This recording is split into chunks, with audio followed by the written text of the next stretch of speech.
une grosse erreur en prospection, c'est d'avoir un discours générique qui parle à personne en fait. Parce qu'on veut parler à tout le monde, on ne parle pas de problèmes et désirs spécifiques.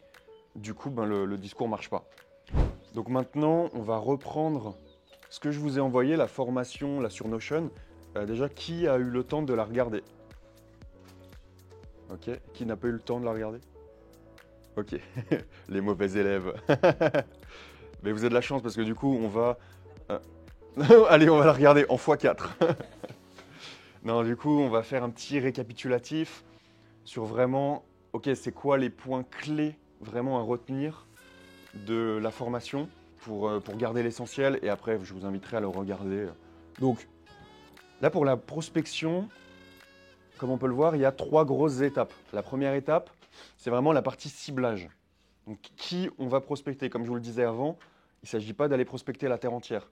Même si on peut vendre le produit à tout le monde, typiquement, une fois, je parlais avec une dame qui faisait un concurrent de Excel, un tableur.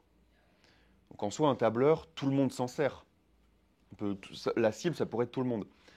Mais en fait, en prospection, il faut vraiment choisir un segment de marché qui serait le plus susceptible d'acheter. Par exemple, pour un tableur, je pourrais penser aux comptables, quoique maintenant les comptables, ils ont des logiciels, mais partons du principe que les comptables utilisent beaucoup les tableurs, eh ben on va aller voir les comptables en premier, et même on va se dire, on va aller plus loin, on va se dire, ok, les comptables peut-être qui sont plus jeunes seraient plus susceptibles d'utiliser un nouvel outil. Les anciens comptables, généralement, ils n'aiment pas trop changer d'outil, ils sont un peu réfractaires au changement. Du coup, là, l'idée, ça serait de commencer, pour un logiciel Excel concurrent à Excel, l'idée, ça serait de cibler, OK, les comptables, même qui viennent de lancer leur activité et qui sont jeunes. Ça, ce serait une bonne cible en prospection. Mais ça ne veut pas dire qu'on pourra aller voir le reste du marché après.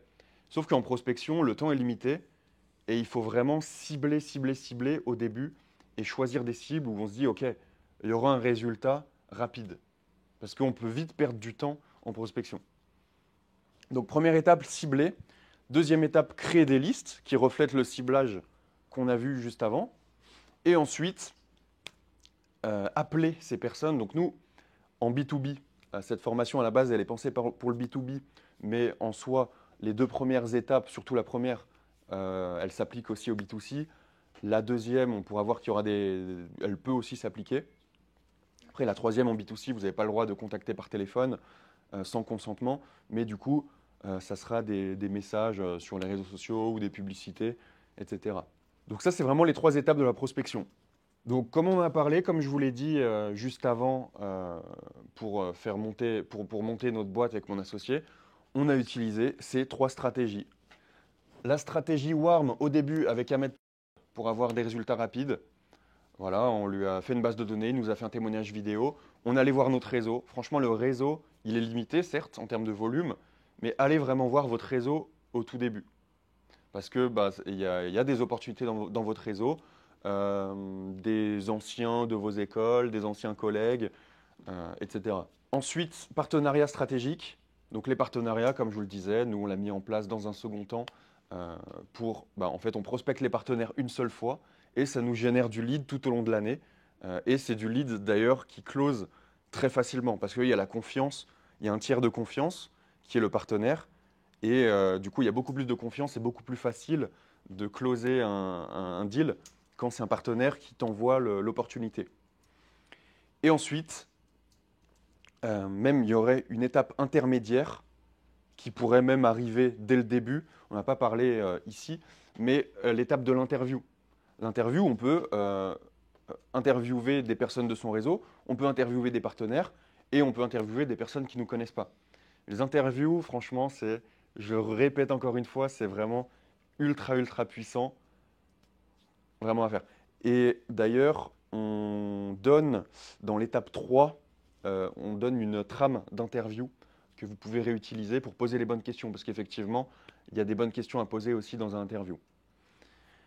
Donc warm, partenaire et cold. Le cold, forcément, c'est le plus dur. C'est prospecter des personnes qui ne nous connaissent pas. C'est dur de le faire parce que on le fait pas tous les jours d'aller appeler des personnes qui ne nous connaissent pas.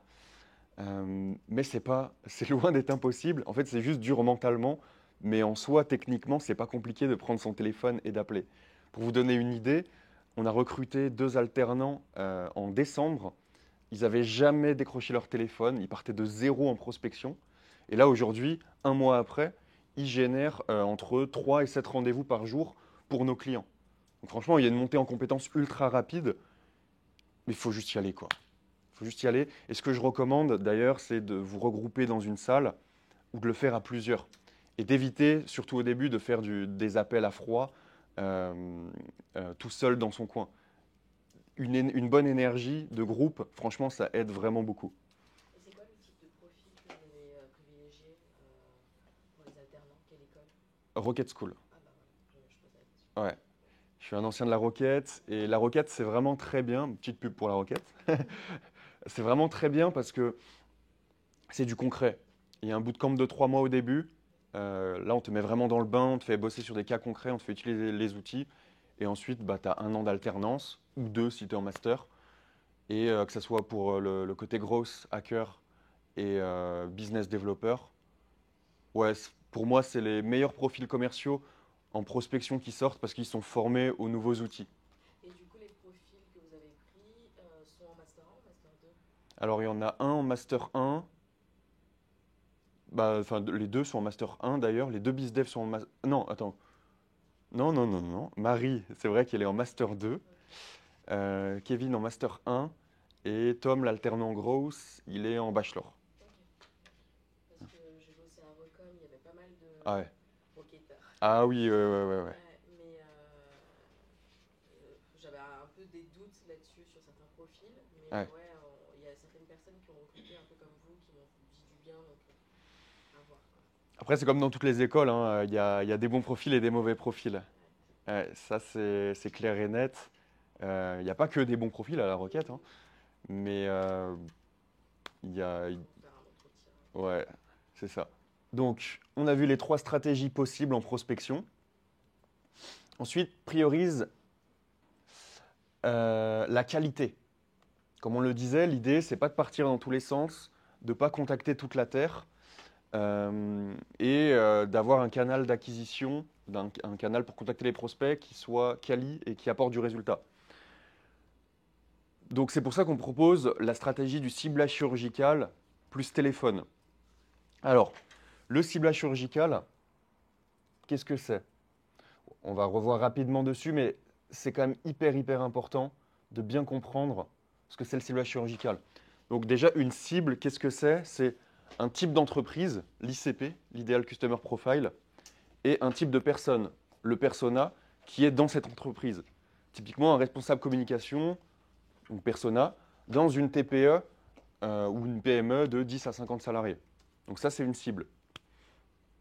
Ou alors, dans le cadre du B2C, bah, la cible, c'est, bah, pour le coup, il n'y a pas d'entreprise, c'est un papa ou une maman, je prends ton exemple, euh, avec une catégorie socio, une CSP+, je sais pas, de moins de 30 ans.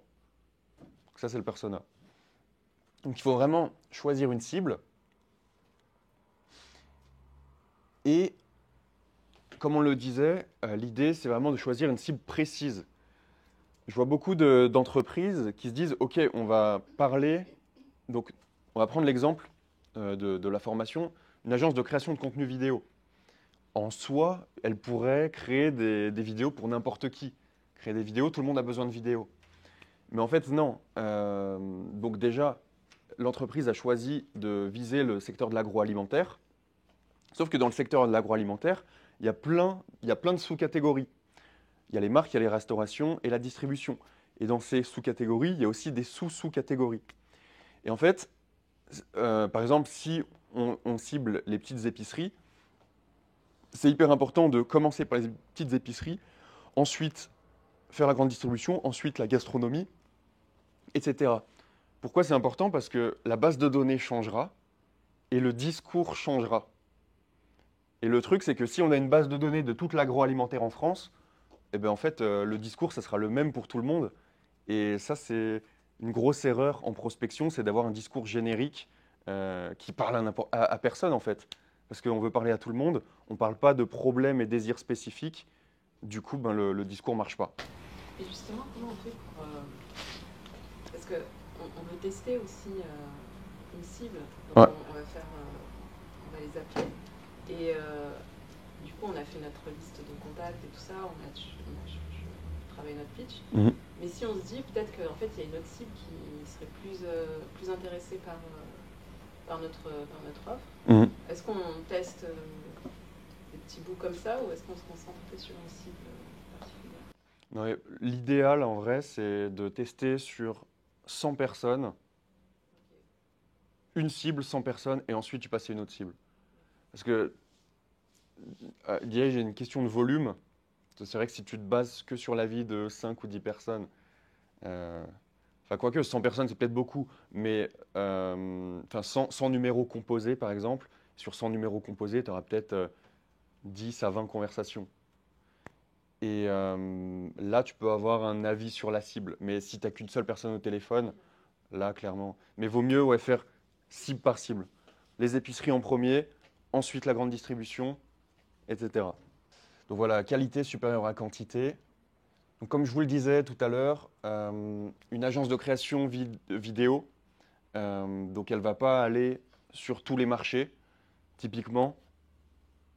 Il faut qu'elle priorise, le ciblage qu'on avait fait pour cette entreprise, des marques food trendy, type Michel et Augustin. Parce que ouais, il y a des marques qui n'ont pas besoin de vidéo, ou alors qui ne sont pas présentes sur les réseaux sociaux, c'est moins pertinent. Là, c'est vraiment des marques qui communiquent beaucoup avec la vidéo. 10 à 50 salariés, parce que l'agence de création, elle était à taille humaine aussi, elle ne va pas aller voir des grands groupes. Plus de 3 ans d'ancienneté, parce qu'on voulait avoir un certain budget. Des marques qui se lancent, il y aura peut-être moins de budget. Présence sur au moins un réseau social, parce que oui, derrière, il faut les utiliser. Elles ont pour but d'être utilisées sur les réseaux sociaux. Île-de-France et Hauts-de-France, c'est plus pour la localisation géographique, parce que l'entreprise était située à Lille. Et ensuite, dans cette entreprise, on ciblait des responsables marketing, communication ou fondateurs. Donc voilà, c'est vraiment pour illustrer ce qu'on a vu avant. L'idée, c'est pas d'aller parler à tout le marché, c'est d'aller parler à un segment de marché qui est ultra précis, où il peut y avoir un fort résultat dès le début.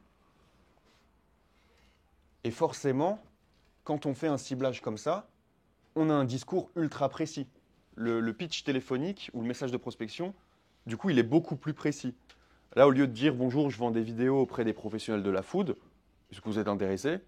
En soi, on ne dit pas ça, hein, mais c'est vraiment pour illustrer. Là, on peut arriver avec un pitch. Bonjour, nous accompagnons les marques food trendy à taille humaine à avoir plus d'impact sur les réseaux sociaux grâce à des formats vidéo engageants. Ces informations, on est en mesure de les dire parce qu'on a fait une base de données qui reflète ce discours. Plus d'impact sur les réseaux sociaux parce qu'on a vu que les marques qu'on a choisies étaient présentes sur les réseaux sociaux. On aurait même pu choisir des marques uniquement présentes sur TikTok, par exemple. Et du coup, le ciblage reflète le pitch et le pitch reflète le ciblage. Ça, c'est vraiment important à comprendre. Voilà. Est-ce que vous avez des questions par rapport à ça, au ciblage chirurgical? Moi j'ai une question. Ouais. C'est concernant les personnes qui arrivent à décrocher 7 rendez-vous par jour. Ouais. Ils appellent combien de prospects en code pour réussir à avoir 7 rendez-vous? 100. Généralement, de 80 à 100 appels. Donc, un appel passé sur un appel, 100 numéros composés. Et sur 100 numéros composés, tu as environ, entre 15 et 30 conversations. Ça dépend des cibles. Vous utilisez quoi comme logiciel du coup, Ringover? Ringover, et aussi on utilise là, pour compresser le temps, un logiciel qui s'appelle Minari. Et en fait, ça permet de passer 5 appels en même temps. Et après, ça répond, ça bascule l'appel, Ouais. le prospect qui répond. Et on prend le premier prospect qui répond. Ouais. Du coup, ça permet de compresser le temps et tu peux faire en 2-3 heures une journée de prospection. Ça, c'est un petit hack, mais bon, c'est un peu avancé. Mais sache que c'est possible si tu fais de la... En 2-3 heures, ok. Ringover, Minari. Même, en vrai, un outil aussi, un bon outil, c'est On-Off. Je confonds avec On-Air, mais non, c'est On-Off. Ouais, c'est ça. On-off, c'est le téléphone, on-air, c'est la salle de sport.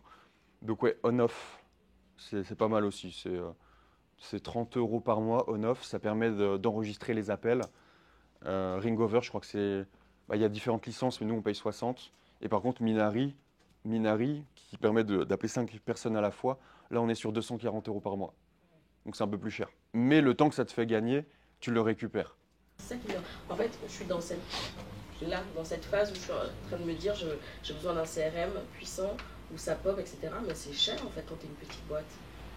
Donc moi je me suis dit Brevo ça peut être une solution, mais j'ai l'impression que c'est pas aussi performant que Ringover. Et après nous on travaillait sur NetHunt, ukrainien, mais cher aussi. Ça c'est pour les agences, je crois, NetHunt. Bah, on peut l'utiliser comme ça en solo, mais en fait quand on est une agence on a plus de budget pour ça. Moi franchement, quand tu commences, je recommande Pipedrive. Nous on a commencé sur HubSpot au début. Je trouve que c'est une usine à gaz. C'est une usine à gaz.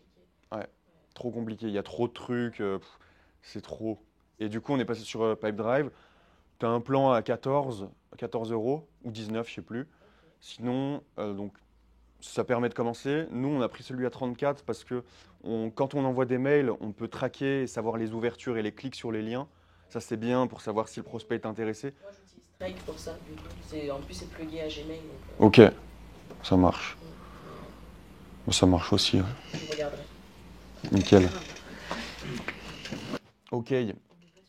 Donc du coup, nous en B2B, on recommande vraiment le téléphone. C'est le canal d'acquisition le plus puissant. Et c'est très simple. Hein, pourquoi? Parce que sur 100 mails envoyés, tu n'as que 5 à 10 réponses et tu prends 1 à 3 rendez-vous. Et encore, 3 rendez-vous, c'est quand tu es vraiment chaud. La moyenne du marché, c'est plus 1 rendez-vous pour 100 emails envoyés. Donc clairement, c'est très peu. Tandis que l'appel, tu fais 100 appels, tu as entre 20 et 30 conversations concrètes, tu prends 5 à 10 rendez-vous. Et en fait, les avantages du call, c'est que tu as un contact direct avec ton prospect. Et ça, c'est, comme je vous le disais, c'est ultra puissant parce que du coup, tu recueilles des feedbacks sur ta solution, sur les problèmes du prospect, sur les désirs, etc. Puisque un email, bah, il va te dire non, je ne suis pas intéressé, il ne va pas te dire pourquoi il n'est pas intéressé. Donc c'est pour ça vraiment, si vous voulez aller vite dans votre boîte, franchement, privilégiez l'appel téléphonique. Là, ça va vous permettre de comprendre vos utilisateurs, d'améliorer votre produit et d'aller vraiment hyper vite, quoi. Et d'ailleurs, il n'y a pas que nous qui le disons, mon associé, d'ailleurs vous l'avez peut-être vu sur les réseaux, Anas Chakri, il poste beaucoup des appels en live. Il a fait un sondage et les commerciaux ont répondu, quel canal vous apporte le plus de rendez-vous?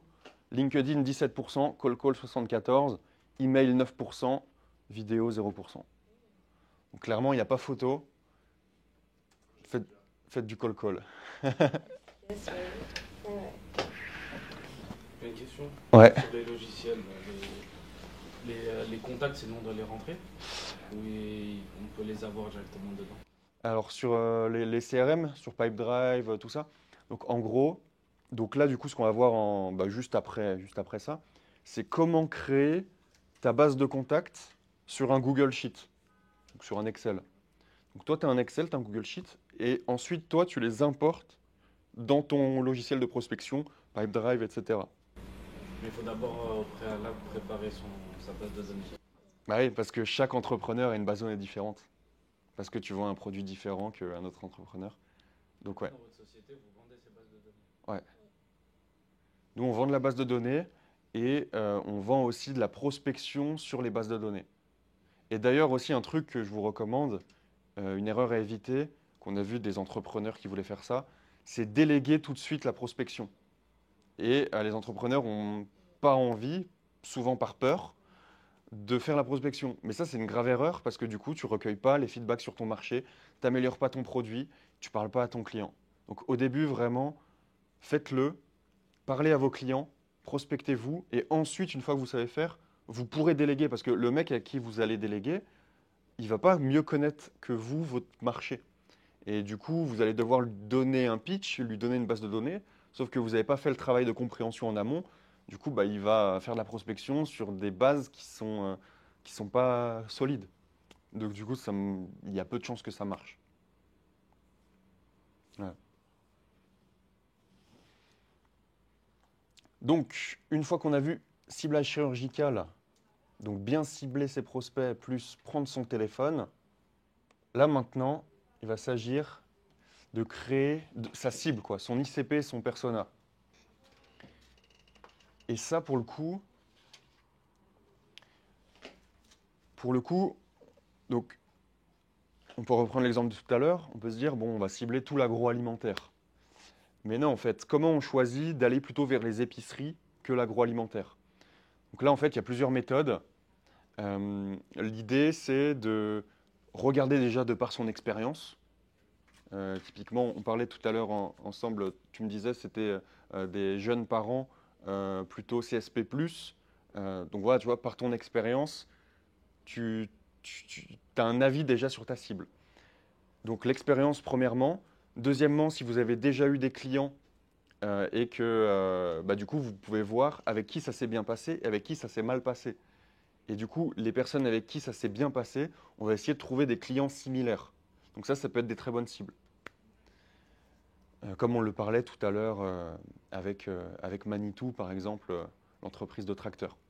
On est allé voir d'autres entreprises similaires à Manitou pour la prospection.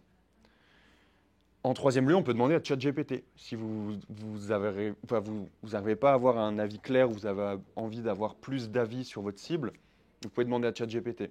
Donc il y a un prompt dans la formation. Hop. Ici, donc retour terrain, demander à ChatGPT, analyser ton CRM, donc ça c'est ce qu'on vient de dire, c'est regarder quel client ça s'est bien passé et quel client ça s'est mal passé. Et ensuite, ce qu'on peut faire aussi, c'est regarder la concurrence. Typiquement, si on reprend le cas tout à l'heure d'Excel, la dame qui vend un logiciel concurrent Excel, elle pourra aller voir sur le site d'Excel et regarder à qui s'adresse Excel. Bon, pour le coup, Excel, c'est un peu large, grand public, mais on pourrait imaginer que Excel, il a fait une page dédiée aux comptables parce qu'il sait que c'est leur meilleur client. Donc des fois, il ne faut pas réinventer la roue. Il suffit d'aller voir vos concurrents, regarder à qui ils vendent, se demander ah ouais, pourquoi ils vendent à eux, et se demander si c'est pertinent aussi pour nous de vendre à ces mêmes cibles. Donc une fois qu'on a notre cible, donc une entreprise idéale et un type de personne dans ces entreprises, là il va s'agir de comprendre quels problèmes ils ont et où ils ont envie d'aller, quels désirs ils ont. En fait, la vente, c'est ultra simple. Ça se résume à une seule équation, c'est faire diminuer les problèmes, les douleurs de mes prospects et l'aider à atteindre ses désirs. Tout ça via mon produit. Donc en fait, si vous arrivez en appel de prospection à montrer que vous pouvez résoudre ses problèmes et vous pouvez l'aider à aller vers ses désirs, tout ça grâce à votre produit, le mec, il n'a aucune raison de ne pas prendre rendez-vous avec vous. Donc ça, c'est vraiment hyper important, c'est la base. Et en fait, c'est pour ça qu'on cible et qu'on définit un ICP, un persona, parce que un ICP et un persona, ils ont un problème spécifique. Typiquement, un comptable sur l'utilisation d'Excel, il va avoir des problèmes et il va avoir des désirs par rapport à ça. Donc ces problèmes, je ne sais pas, c'est peut-être il n'arrive pas à faire les bonnes formules, et ses désirs, c'est de centraliser tous ses clients dans l'Excel. Vous, si vous lui montrez qu'avec votre nouvel outil, vous pouvez résoudre son problème et l'aider à atteindre son désir, jackpot, il va prendre rendez-vous avec vous. Mais à contrario, sur l'utilisation d'Excel, ça peut être, nous, par exemple, une agence de prospection. On a besoin d'utiliser Excel, mais nous, on a un problème différent qu'un expert comptable. Et on a un désir différent qu'un expert comptable. Nous, notre problème par rapport à Excel en tant qu'agence de prospection, c'est peut-être de bien trier nos données et pouvoir nettoyer nos bases de données facilement. Ça pourrait être ça le problème. Et du coup, dans le discours de prospection, si j'étais une entreprise qui vendait un logiciel concurrent Excel, j'attaquerais les agences de prospection d'une manière différente que j'attaquerais les experts comptables. Est-ce que c'est clair pour vous cette notion d'ICP persona et désir-douleur? Parce que ça, c'est vraiment la base, et c'est le plus important en fait. Parce que du coup, les problèmes de votre cible et les désirs de votre cible, c'est ce que vous allez mettre dans votre discours quand vous appelez la personne. Parce que pour prendre un rendez-vous, il faut lui parler de ses problèmes et de ses désirs. Et généralement aussi, une autre erreur qu'on voit souvent, c'est que les personnes, elles appellent, elles disent « Ouais, regardez, j'ai un nouveau logiciel, c'est bien mieux qu'Excel, c'est le futur, regardez, il peut faire ça, ça, ça. » Mais en fait, le prospect en face, il s'en fout. Lui, ce qu'il a envie d'entendre, c'est « Ok, c'est quoi mes problèmes ?» Il veut entendre que vous avez compris ses problèmes, que vous avez compris ses désirs, et que le logiciel que vous avez développé est capable de résoudre ses problèmes et ses désirs, et l'amener vers ses désirs. C'est vraiment ça la clé. Des fois, on peut être peut-être un petit peu perdu pour comprendre c'est quoi réellement les douleurs et les désirs de notre cible. Ouais. Très bonne remarque. Et bien là, c'est le module 4, pénètre dans leur esprit pour mieux vendre. Bon, c'est ChatGPT qui a fait le titre. Donc là, en gros, c'est vrai que j'aurais pu... Bah là, tu as plusieurs manières de faire. Tu as plusieurs manières de faire. En fait, et ça d'ailleurs, ça résume bien ce que je viens de vous dire. C'est que, en fait, par votre appel de prospection, il faut que vous montriez que votre produit ou service apporte une transformation pour votre prospect. Et cette transformation, c'est quoi? C'est d'aider votre prospect à sortir de sa situation douloureuse actuelle, donc c'est-à-dire tous les problèmes que la personne a, et par le biais de votre produit ou service, elle arrive à avoir ses désirs, la situation future. Donc votre produit ou service fait passer le prospect de la situation actuelle qui est problématique à la situation désirée que le prospect a envie. Voilà. Et du coup, pour répondre à ta question, comment on fait pour trouver les problèmes et désirs? En fait, et ça c'est hyper important aussi, là, tout ce qu'on parle depuis tout à l'heure, ça, en fait, c'est un diagnostic. Quand je vous disais, en appel de prospection, nous, ce qu'on fait, c'est, en gros, le pitch, c'est, voilà, en ce moment, on appelle des professionnels de la santé, on a observé qu'ils avaient ça, ça, ça comme problème et qu'ils voulaient avoir ça, ça, ça. Est-ce que c'est votre cas? Et en fait, quand on fait ça, on fait un diagnostic. En fait, c'est la même chose que quand vous allez chez le médecin. Donc vous allez expliquer ce que vous avez. Donc lui, il va comprendre et il va dire « Ah, mais d'accord, du coup, vous avez peut-être mal aussi ici, ça engendre peut-être ça. Est-ce que vous avez ça aussi ?» Et là, vous vous dites « Bah oui, oui, c'est ça que j'ai. » Et en fait,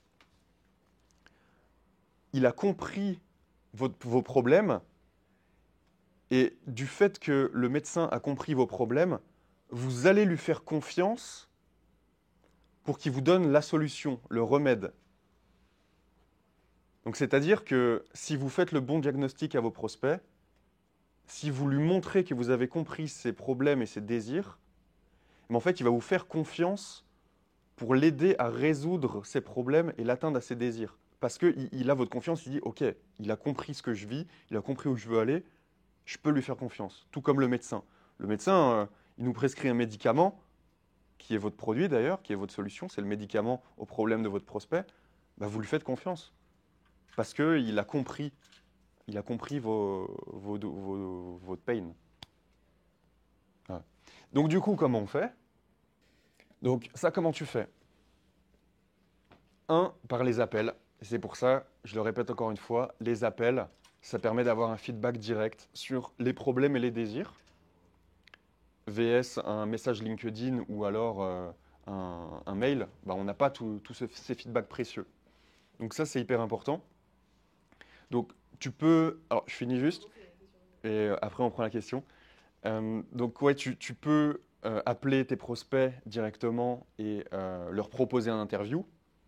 Mais même si tu les appelles dans le but de prendre un rendez-vous avec eux pour leur vendre quelque chose, il te donnera des objections.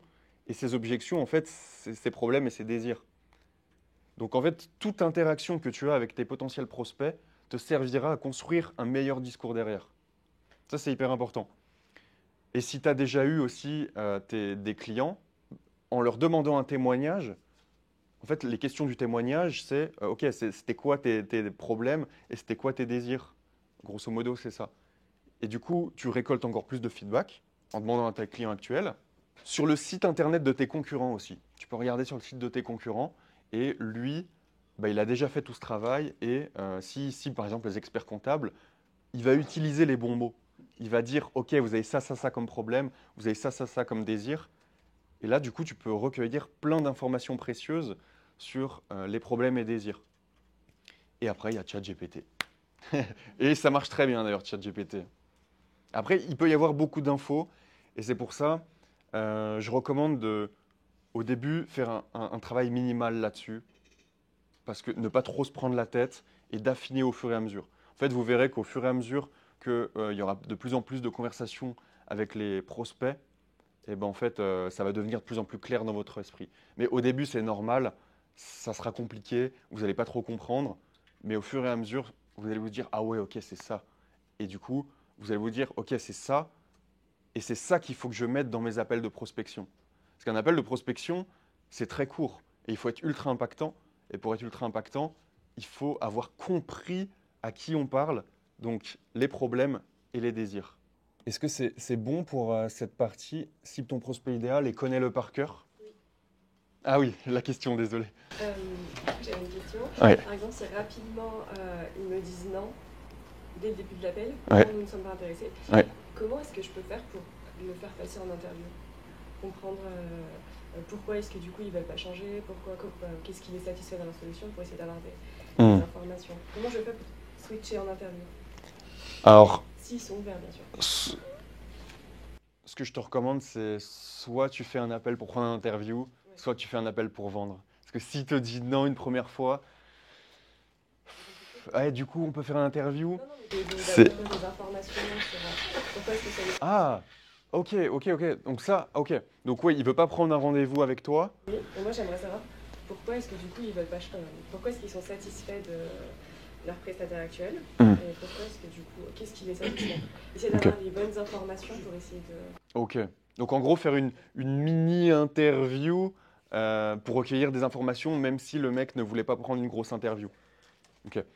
Bah, ce que tu peux dire, c'est, ok, du coup, rapidement, en 2-3 mots, du coup, là, vous êtes 100% satisfait de vos solutions. Et généralement, s'il est 100% satisfait, il va te dire, bah oui, là, tu lui dis pourquoi. Donc, du coup, tu auras des informations sur pourquoi il est satisfait. Et généralement, en vrai, tu sais, quand tu dis 100% satisfait, il va dire, ouais, non, pas forcément à 100%. Et là, il va te dire, soit il va te le dire direct, ce sur quoi il n'est pas satisfait, et du coup des points d'amélioration pour toi, et des points de problèmes à régler pour toi. Et en fait, c'est poser des questions, quoi. Tu peux poser des questions, pourquoi, et des questions ouvertes d'ailleurs, des questions ouvertes qui mènent à un échange. Et d'ailleurs, dans les scripts, tu auras peut-être plus de phrases précises. Alors ça, c'est plus mon associé qui gère la partie script. Mais du coup, je te les ai mis dans l'étape 3.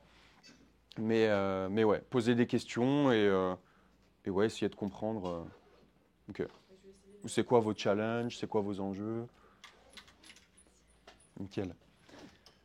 Donc du coup, c'est vrai que il est quelle heure? C'est 10h05. À la base, je suis venu pour vous montrer comment faire des bases de données. Et là, on a parlé de prospects et de création de persona pendant 1 heure. Mais en fait, c'est hyper important parce que le truc, c'est que si vous n'avez pas ça, ça ne sert à rien de faire ça. Et il faut avoir vraiment compris profondément comment ça marche, comment on cible pour pouvoir faire des bonnes bases de données. Donc maintenant, on va pouvoir passer aux bases de données. Donc là, on va faire une sorte de base commune pour le B2C et le B2B. Et ensuite, on ira un peu plus en détail pour le B2B. Et pour le B2C aussi, on essaiera de répondre aux enjeux. Donc, créer des listes de prospects qui convertissent. Donc, on part des cibles qu'on a définies juste avant. Et il y a 5 grosses étapes pour créer une base de données de qualité. D'ailleurs, qu'est-ce qui fait qu'une base de données de qualité? Elle est bien ciblée, donc c'est-à-dire elle correspond au ciblage que vous avez défini auparavant. les données sont à jour, elles ne datent pas depuis 2 ans et les personnes sont plus des entreprises ou c'est les mauvais contacts. Et on a des données les plus complètes possibles, avec un maximum de points de contact, c'est-à-dire des 04, des 06, des mails, des LinkedIn, etc. Alors, au plus on a de points de contact, au plus c'est compliqué et au plus ça demande du travail d'aller chercher ces points de contact. Mais du coup, dans notre cas, comme je vous le disais, nous, on part plutôt sur du téléphone, à minima un téléphone standard si c'est des petites entreprises. Même les grosses entreprises, en vrai, bon, des fois, il y a moyen de passer le téléphone standard. Ou sinon, au mieux, on peut avoir des 06 avec des lignes directes. Après, il faut être quand même briefé sur les 06, parce que les logiciels que je présente, ils peuvent donner des 06 qui sont personnels comme des numéros professionnels. Donc voilà, il faut savoir rebondir derrière. D'ailleurs, dans la formation, on donne des réponses pour répondre aux objections. Parce que ça peut arriver, si vous appelez sur le numéro personnel d'une personne, bah, comment vous avez eu mon numéro? Bah, là, on peut dire, voilà, on utilise des logiciels qui permettent d'avoir des données sur LinkedIn. Mais voilà, si c'est votre numéro personnel, je l'enlève de ma base de données. Est-ce que vous auriez un numéro professionnel? Ça, on profite pour prendre le numéro professionnel. Mais voilà, quand on utilise des logiciels comme ça, il faut être au courant qu'il peut y avoir des numéros personnels. En soi, nous, on utilise ces numéros. On prospecte des directeurs marketing de grosses boîtes, de très grosses boîtes. On n'a jamais eu de soucis. Tant qu'on sait rester poli, rester courtois, c'est OK. Et c'est vraiment le chemin le plus rapide, appeler un 06 vers le prospect. Après, ça a un coût. Forcément, ça a un coût qui est de 20 centimes à 50 centimes le 06. Donc voilà, c'est à vous de voir si vous souhaitez investir dans ce genre d'outils. En tout cas, il y aura tout à la fin de ce chapitre.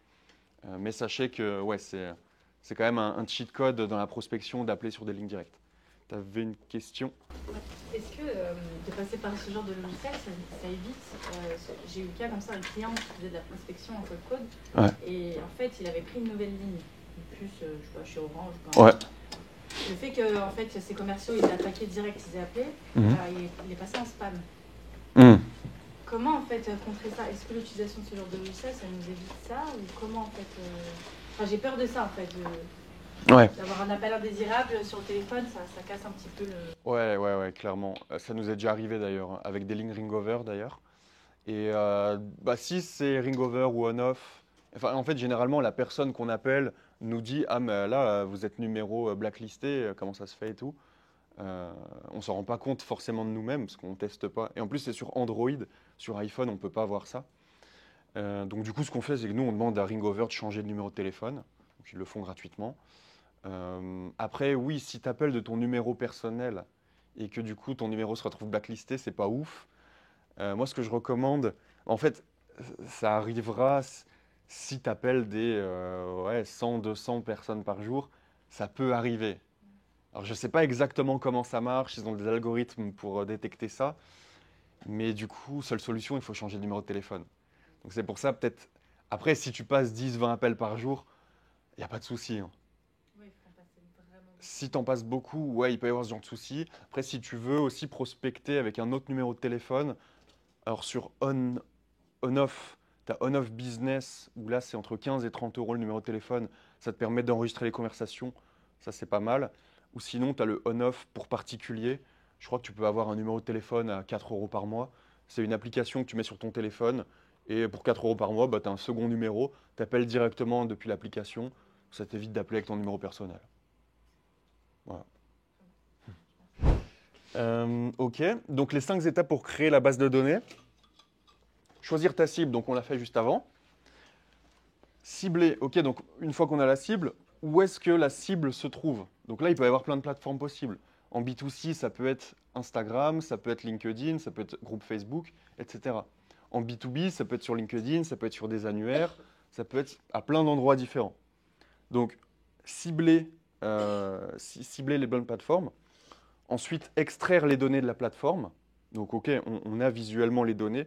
Ensuite, on les extrait pour pouvoir les mettre dans un Google Sheet. C'est ce qu'on appelle le scrapping. Ensuite, on nettoie les données. Il se peut qu'il y ait des mauvais résultats, qu'il y ait des mauvais résultats, donc il y a une phase de nettoyage. Et ensuite, on enrichit la donnée pour avoir un maximum de points de contact, si on veut des mails, des téléphones, etc. Des fois, la donnée sera déjà enrichie, parce que si on cible sur un annuaire, bah, souvent, il y a le numéro de téléphone ou le mail. Voilà, ça dépend d'où on se base. Petite précision RGPD. Donc, la prospection, on a le droit de faire de la prospection en B2B. Donc là, je parle pour le B2B. On a le droit de prendre des données et on a le droit de contacter les personnes uniquement dans le cadre d'un intérêt légitime de prospecter. Donc, si on a fait un ciblage chirurgical, il y a un intérêt légitime. Un intérêt légitime, c'est quoi? C'est, ok, la personne en face de moi est susceptible d'avoir besoin de mon produit.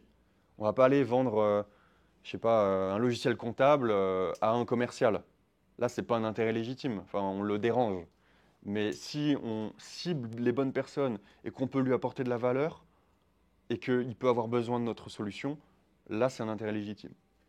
Donc, une prospection bien ciblée, c'est légitime. Et en B2C, du coup, on n'a pas le droit, par contre, de démarcher en direct sans consentement. Donc, envoyer des mails ou des appels, on n'a pas le droit de le faire sans consentement. Donc, à éviter, mais par contre, on peut envoyer des messages sur LinkedIn, sur Instagram, sur Facebook, etc. Et du coup, donc là, on va parler de quelques outils. Ensuite, on fera une petite pause. De quelques outils pour le B2B. Et en fait, là, il y a plusieurs cas de figure. Bon, on ne voit pas trop, mais du coup, je vais vous l'expliquer. Il y a plusieurs cas de figure. En fait, il y a beaucoup de données sur Internet. Il y a de la donnée de partout. Et en fait, ça dépend de quoi on a besoin. Et il y a plusieurs logiciels qui existent suivant ce qu'on a comme type d'entreprise à cibler ou type de personne. LinkedIn, c'est la plus grosse base de données en termes de personnes en France. Elle regroupe vraiment tout. On peut faire vraiment un bon ciblage. Mais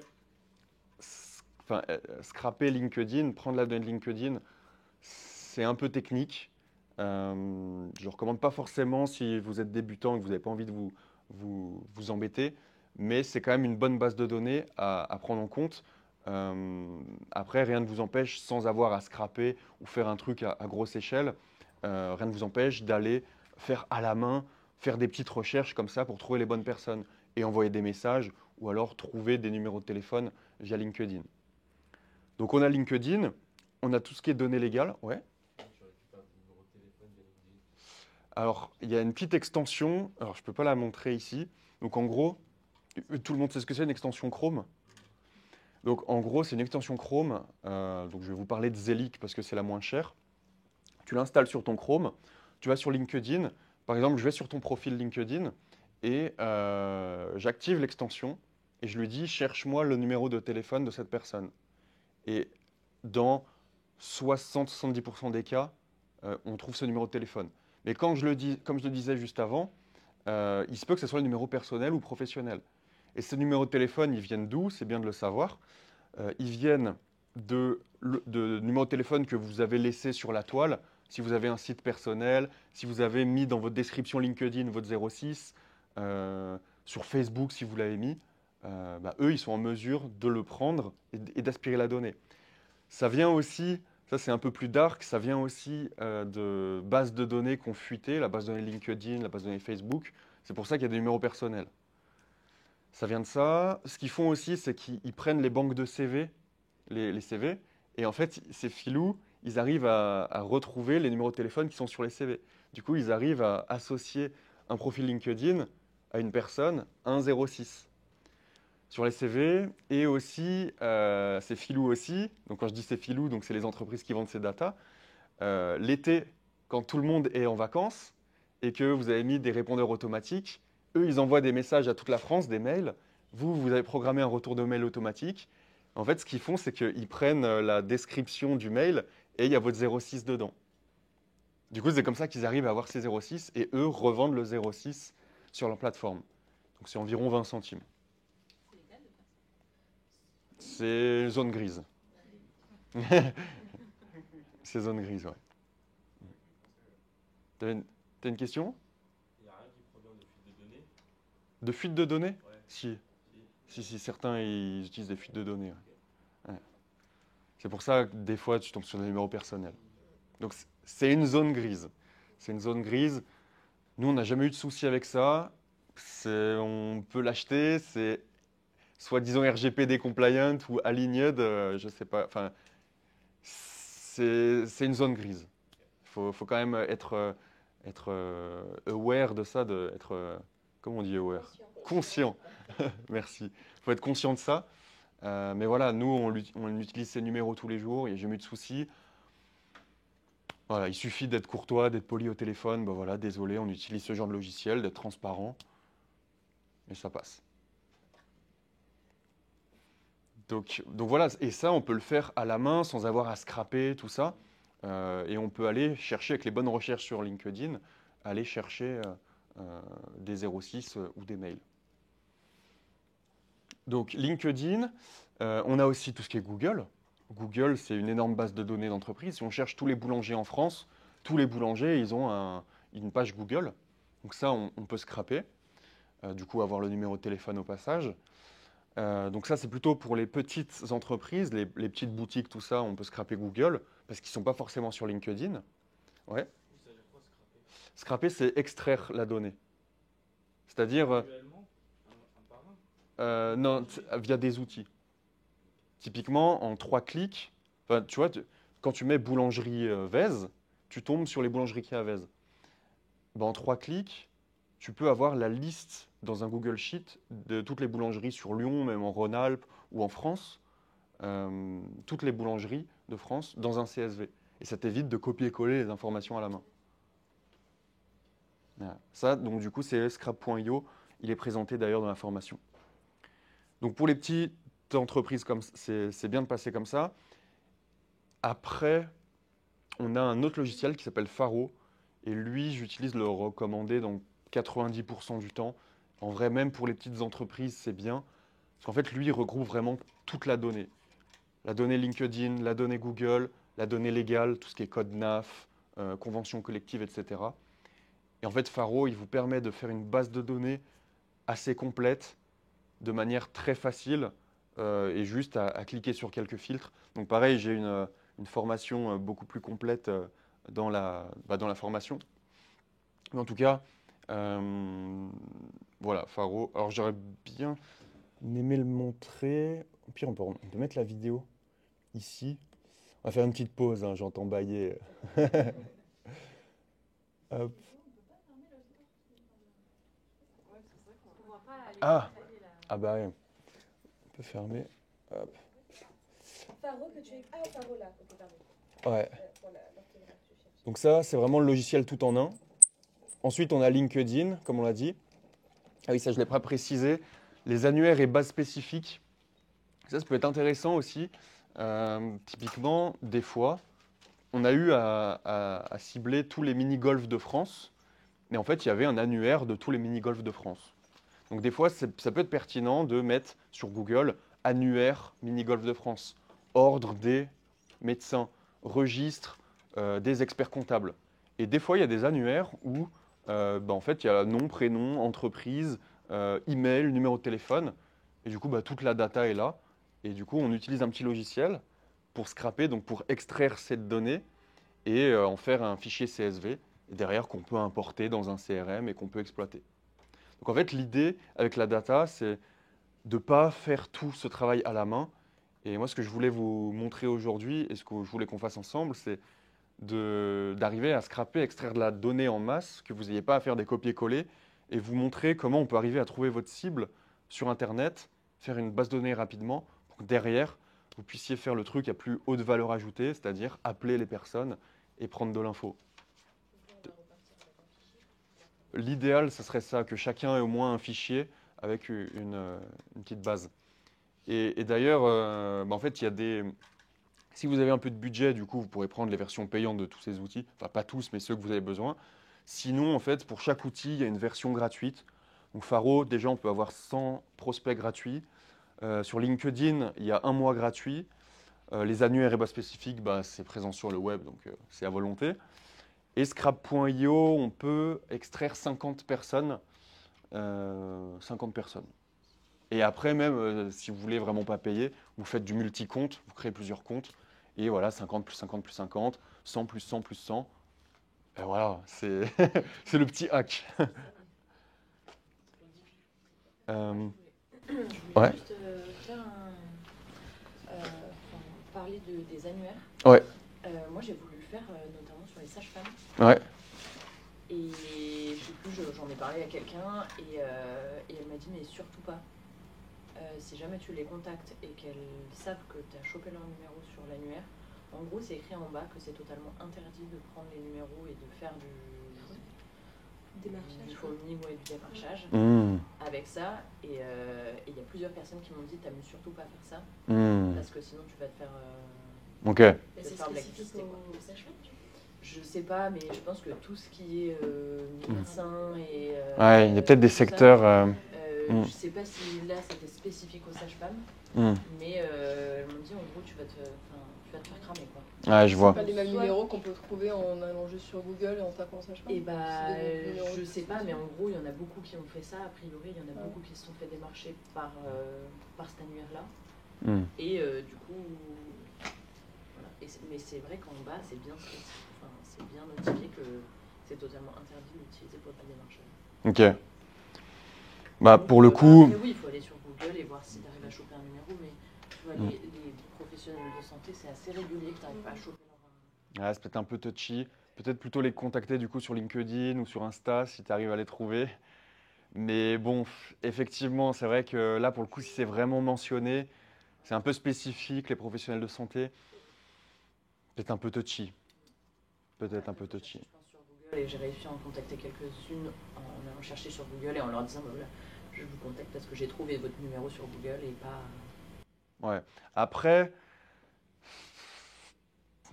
en fait, démarchage téléphonique. Après, tu vois si, enfin, c'est quoi, il y a meilleur que quoi, démarchage téléphonique dans le but de vendre un truc ou quoi. Ouais, je sais plus exactement ce que ça Parce que en soi, Et puis souvent, c'est des gens en fait déjà qui sont pas dispo, donc tu tombes ouais, très régulièrement sur leur répondeur. je vois. Ouais, Ouais, Je- je suis en B2C+. je pense. Moi, je pense que si tu arrives à trouver une approche où tu n'es pas en mode du tout vente, en mode t'apportes de la valeur, tu as envie de prendre contact avec elle, vous avez envie de parler professionnel, limite, ouais, viens, on discute, on a les mêmes sujets, c'est trop cool. Bah, du coup, c'est ce que je fais, hein, parce que si tu viens en leur disant j'ai besoin de vendre ça, est-ce que tu peux en parler pour moi Ouais. Donc, et même stratégie de l'interview, hein. T'en penses quoi de ça? Ouais. Il y a certaines professions, et bon, là, du coup, en plus, c'était bien spécifié. Faut y aller un peu en mode détourné. Yes. Quelqu'un a une autre question, là? Je sais plus. Pourquoi tu rigoles? Ouais. Ah, c'est l'esprit Technique de philo. technique de philo. Mais en vrai, c'est ça, hein, c'est comment tu peux arriver à contourner les règles sans les enfreindre. Et le scrapping, c'est ça aussi, hein. La prospection, c'est ça. Des fois, il faut être un peu malin, un peu filou. Et pour arriver à la bonne personne aussi, c'est ça. On est d'accord que légalement, il n'y a aucun souci pour démarcher un professionnel, Ouais. trouver son numéro par n'importe quel moyen et l'appeler, alors que par contre un particulier, ça c'est interdit. Ouais. On peut pas démarcher comme ça. Et un professionnel, c'est dans un intérêt légitime. Parce qu'ils en ont rien à foutre de... Non, mais il n'y a pas une règle qui dit on n'a pas le droit d'appeler des particuliers avant 20h, enfin, je sais pas trop, ou après 20h. Je sais pas trop. Bah, normalement, ouais, tous les vendeurs CPF, normalement, ils ne devraient pas nous appeler. Mais effectivement, Tu peux pas, et le week-end, tu peux pas. ouais. Les horaires, tu peux pas. Mais du coup, on a le droit quand Ouais, même. enfin normalement, du coup, c'est ça, du coup, t'as le droit, t'as le droit. Normalement, tu n'as pas le droit, en fait. Sauf quand t'as écrit, t'as coché la petite case, je suis OK pour... Ouais. Et donner le consentement, en fait, si tu as mis ton 06 dans un formulaire pour demander à être appelé ou voilà, si toi, tu as donné le 06 de manière... Sur la toute petite ligne en bas que t'as pas vu, que c'est Ouais. écrit que ton numéro qui était dans le formulaire, il a le droit. Là, ils ont le droit. Mais effectivement, si nous, on appelle un particulier pour lui vendre des trucs, des chaussettes, et que son téléphone, on l'a trouvé un peu de manière filou, ben là, ça marche pas. Qui sollicite l'appel d'abord, et puis il faut vérifier aussi sur Blocktel Ouais, si on peut l'appeler ou pas. ouais. Parce que c'est possible qu'il soit sur une liste rouge, et que justement. Mais démarchage téléphonique, ouais. pour les particuliers, en vrai, vaut mieux passer par les réseaux sociaux. Sauf si ils vous ont donné le numéro de téléphone. Ok. Et donc là, je vous fais voir juste en 2 secondes à quoi ça ressemble l'interface. Après, on fait la pause. Depuis tout à l'heure, j'ouvre la boucle, on fait la pause, on fait la pause. On va la faire. Donc en gros, ça ressemble à ça, le logiciel. Vous voyez bien? Ouais. Ça ressemble à ça. Et en fait, on a des lits. Ouais. C'est Faro. Ouais. Et en fait, comme on peut le voir, il y a des ciblages. Donc là, il y a... Tu cibles les entreprises ensuite. En fait, on peut choisir qui on veut. Si on veut des personnes dans le on voit pas trop. En fait, on coche des petites cases dans ce logiciel et on dit, OK, on veut des responsables marketing et des CEO. Donc là, c'est le filtre de prospect. Ensuite, on a un filtre d'entreprise. On a un filtre d'entreprise. Bon, c'est pas ouf la présentation là. Mais en gros, on coche des petites cases pour cibler vraiment toutes les entreprises qu'on veut. Et on peut y aller vraiment dans la granularité. Par exemple, on peut cibler, ils ont l'information, des entreprises qui utilisent le CRM HubSpot. On peut cibler des entreprises qui sont en croissance. On peut cibler des personnes qui ont entre 20 et 30 ans. On peut cibler des entreprises qui recrutent à des postes clés. Par exemple, qui recrutent des commerciaux en ce moment. En fait, il y a plein de filtres. Et c'est pour ça que c'était important dans la première partie de définir clairement sa cible pour qu'on puisse utiliser au mieux les filtres de Faro pour pouvoir trouver les bonnes personnes sur Faro. Voilà. C'est quoi le prix? C'est jusqu'à 100 contacts, t'as dit c'était gratuit? Sans contact gratuit, sinon c'est 150 € par mois.